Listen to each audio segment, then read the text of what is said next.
የሶስቱ ግዙፋን ኢምፓየር በመካከለኛው ምስራቅ የደረሰባቸው ጣፈንታ ቀጣይ አሜሪካን ተረኛ አድርጓታል ይላሉ ፕሮፌሰር ጂያንግ።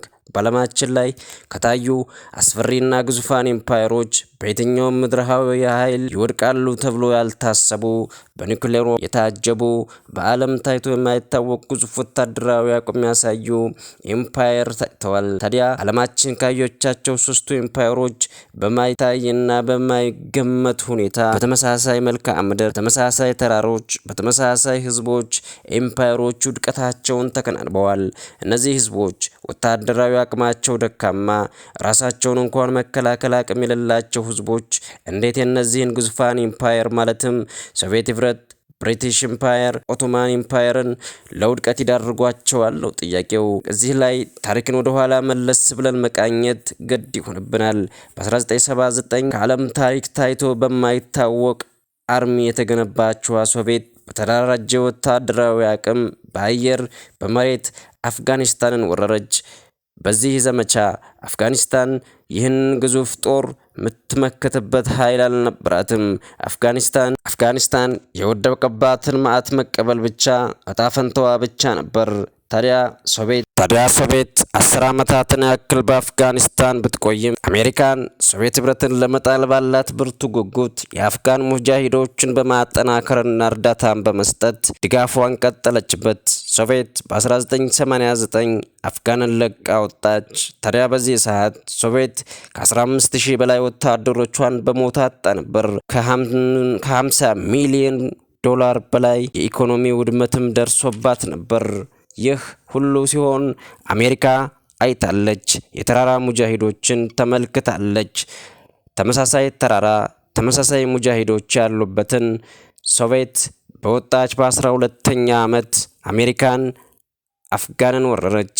አሜሪካን ለ20 ዓመታት የቆየች ቢሆንም የአፍጋኒስታን ወታደሮች አቅም ባይኖራቸውም ለነገሮች ሁሉ ጊዜ ያለው በሚል ከአሰልቺ ትግል በኋላ ሴፕቴምበር 2001 የድል ብስራታቸውን አሰሙ።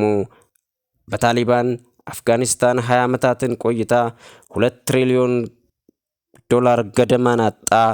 አሜሪካን ሽንፈትን ተከናንባ ወደ ሀገሯ ተመለሰች። ይህ የሶቪየት የውድቀት ጅማሮ ለብሪቲሽም አልቀረላትም። ብሪቲሽ ኢምፓየር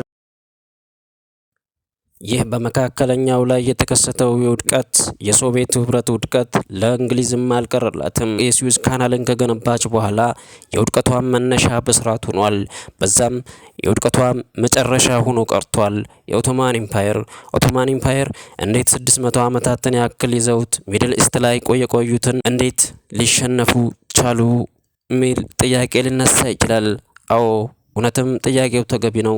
ሱልጣን ሰልማን የመጀመሪያው መምሉክ ሱልጣኔትን በ1517 አሸንፎ መካና መዲናን ኢየሩሳሌምን የተቆጣጠረው መስጂድ አልአቅሷንም ጨምሮ የተቆጣጠረው ሱልጣን ሰልማን የሚድል ኢስትን ሀገራት ዜጎችን የኢስላሚክ አይዲዮሎጂን ይዞ እንዴት ቆየ ነው ጥያቄው። እንዴት ተሸነፈ ነው ጥያቄው። ምክንያቱም ለይህን ኢስላሚክ አይዲዮሎጂ ለ600 ዓመታት እንዲቆይ ቢያደርገውም አሁንም ችግሩ ግን ሚድል ኢስት አገሮች የአንድ እምነት ተከታይ ለመሆናቸው ነው ይላሉ ፕሮፌሰር ጂያንግ። የሚድል ኢስት ሀገሮች የኢስላምን ክብር ቢያስከብርላቸውም የተቀደሱ ቦታዎችን ቢይዝላቸውም ችግሩ ግን ሚድል ኢስት የአረብ ሀገር እምነቶች ብቻ መገኛ መሆን አለመቻሏ ነው ይላሉ።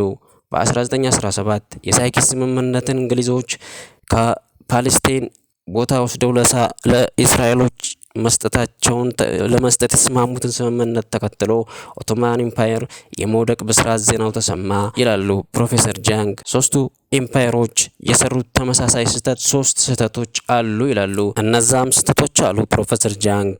አንደኛው የወታደራዊ ኃይልንና ፖለቲካል ኮንትሮል ማለትን ፖለቲካል ኮንትሮል ሲስተም አልገባቸውም ይላሉ ሶስቱም።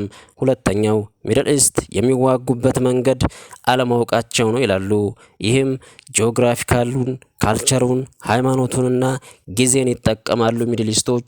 ይህንን ግን ሶስቱም ኢምፓየሮች ሊገነዘቡት አልቻሉም ይላሉ። ሶስተኛውና ትልቁ ድክመታቸው ብለው የገለጹት ኮንፊደንት ላይ አሁንም እንዳልተሸነፉ ማመናቸው ነው ይላሉ። ወደ አሜሪካ ስንመጣ ለ35 ዓመታት ያክል የጦር ግንባታዋን በሚድል ኢስት አረብ ሀገሮች ብታረግም እረፍት አልባ ናት ይላሉ።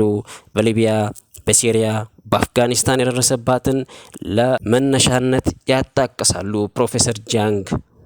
ይህም ለምሳሌ በአፍጋኒስታን ላይ ታሊባን ሙሉ አቅሙን እንዲያገኝ ከማድረግም ባሻገር 8 ትሪሊዮን ዶላርን ከስራን የወጣች ይላሉ። ከዛም በተጨማሪ አሜሪካን በራሷ ሀገር ዜጎች ሳይቀር ድጋፍ የተነፈጋት ምስኪን የኢምፓየሯን የውድቀት ዜና ልታሰማ የተዘጋጀች ምስኪን ሀገር ናት ይላሉ።